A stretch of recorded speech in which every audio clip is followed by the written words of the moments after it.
મંડે મોટિવેશનનું આ તમારું last question કે કેમ હું કિસાન વિકાસ સંઘ એનજીઓને આટલું સપોર્ટ કરું છું, તો એનું આન્સર હું એક સ્ટોરીથી આપીશ. એક નાનકડા ગામમાં એક નાની છોકરી રહેતી હતી. ચક્કી બેન મારી સાથે રમવા આવશો કે હું આજે આ ગાયન ગાઉં છું. આજે તમારું હેપી બર્થડે છે, તમારે હેપી બર્થડે ટુ યુ એવું ગાવું જોઈએ. આ મને નિશાળમાં ઇંગ્લિશમાં શીખવાડ્યું છે, અને એમાં હમણાં ગાયેલો ને પછી ઘરે જઈને મને તો ટાઈમ જ નહીં મળે.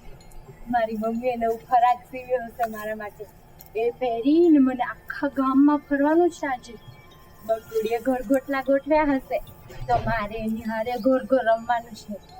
મારા દાદીમાએ મારા માટે રવાનો શીરો બનાવ્યો હશે તો મારે એ ખાવાનું છે. અને આજે મારા બાપુએ કીધું છે કે ખેતરે નહીં જાય અને આખો દાડો મારા જોડે રહેશે, તો એમના જોડે બી મારે રમવાનું છે. તો પછી આજે મારે રમવા માંગશે ચિંટુભાઈ. આ લોકોને તો સરપ્રાઈઝ આપતા નથી આવડતું. બોલું રમા માસી, આ તમારી આંખોમાં આંસુ એ હોય ખુશીના આંસુ આજના દાડે ના હોય આવે.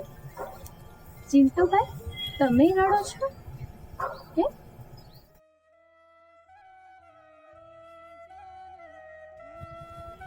માં ઉઠ ને, મન કે મારું ફ્લેટ ક્યાં રાખ્યું છે? દાદીમાં તમે હજી શીરો નથી બનાવ્યો, મારે ખાવાનો છે શીરો. બકોડી તે ઘરગોટલા નથી ગોઠવ્યા, લે ઘર ઘર નથી રમવાનું આપણે. બાપુ બાપુ ઉઠો ને, આજે તમે કીધું તો ખેતરે નથી જવાનું, પણ હાલો ને મારી ભેગા ખેતરમાં હાલો ને. બધા આખો ગયો બધા ઉઠો.